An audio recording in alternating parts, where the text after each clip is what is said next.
Donald Trump has surprised again. It seems to be an endless series of surprises.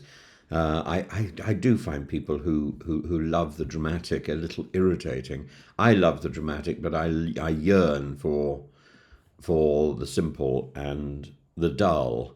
And some people who are simple and dull just yearn for the dramatic and somehow or other get it. I don't understand. The unexpected but politically potent announcement of a UK US trade deal by President Donald Trump is, I mean, it could almost justify or at least make Brexit tolerable.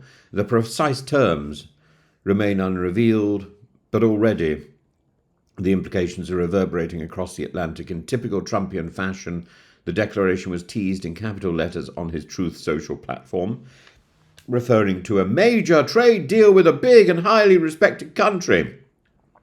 That country, it now appears, is the United Kingdom. What we know is scant. What we suspect is significant. That is less about substance and more about spectacle for now. Let's not forget, this comes on the heels of Trump's self-declared Liberation Day tariff regime, a populist strike against the global trading order that saw punitive tariffs of up to 145% levied on partners both friendly and adversarial. The UK escaped the harshest blows but still faces a 10% baseline tariff on goods and a 25% on steel, aluminium and cars, and that makes a deal with Washington more urgent than cosmetic. Keir Starmer's government, fresh from a modest success in clinching a trade deal with India, will surely tout this latest breakthrough, be it a full accord or a framework, as evidence of post-Brexit Britain standing on its own 2 feet. So, what is likely to be in this deal? Reports suggest lower tariffs on British car and steel, reprieve for embattled industries. Discussions have also included reduced UK barriers to US agricultural and tech products, though mention of American chlorinated chicken remains conspicuously absent for now. Yet, we must be cautious. No legal text has been produced. That may simply be a heads of terms agreement, but a broad political handshake rather than a binding economic contract. It gives Trump an easy headline and Starmer a strategic win ahead of the UK-EU summit later this month. Indeed, one wonders whether the timing is the true content of this announcement. Will this vindicate Brexit? Well, it might soften the edges of regret. A US trade deal was always the holy grail of the Brexiteer imagination. Churchillian tones about the Anglosphere spliced with dreams of tariff-free transatlantic commerce. But the truth is more complex. Britain runs a trade deficit with the US. Many of its exporters are embedded in EU supply chains, and a bilateral deal with Washington cannot substitute the volume or the regulatory stability of the single market, but it can serve as narrative balm, a symbol that Britain has options beyond Brussels. And for Trump, this is about momentum. His tariffs rattled investors and dented growth forecasts. A high-profile deal with Britain, currently proximate and politically pliable, there's a bit of alliteration, allows him to appear pragmatic rather than petulant.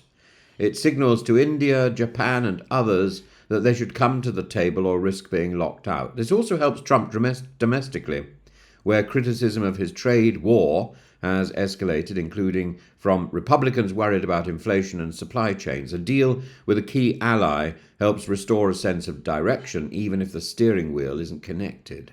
But beware of the fine print when it comes. Will this open British markets to more American goods without equivalent access to the American market? Will data protections, digital taxes, or environmental standards be diluted under US pressure? Will the cultural industries be spared Trump's mooted 100% tariff on non-US films? Moreover, what happens if this is simply an election year mirage, a framework that dissolves under scrutiny or collapses if Trump goes under in some form? Trump needs every support that he can possibly muster to explain why in the first 100 days of his tenure he's achieved literally zilch. So now he needs to put added emphasis into what he's doing, or his team crumbles. The devil, as ever, is going to be in the detail, but today we're being asked to praise the architecture before the scaffolding has even come down. And this deal, if real, could modestly cushion the economic downsides of Brexit, boost Keir Starmer's standing as an operator on the world stage. It could also give Donald Trump a much-needed win in his reshaping of global trade and his reframing of how the presidency will perform under his guidance in this new term. Because at the moment, to look at the first 100 days, the presidency is grounding to a miserable standstill, and nothing that's coming out of the White House is good. But let's not confuse headlines with substance. Until the terms are published, signed, and ratified, this remains a political announcement rather than an economic reality. In diplomacy, and particularly with Trump, the theatre often precedes the treaty. Trump loves drama and will do anything to chase it, particularly if he is the main character.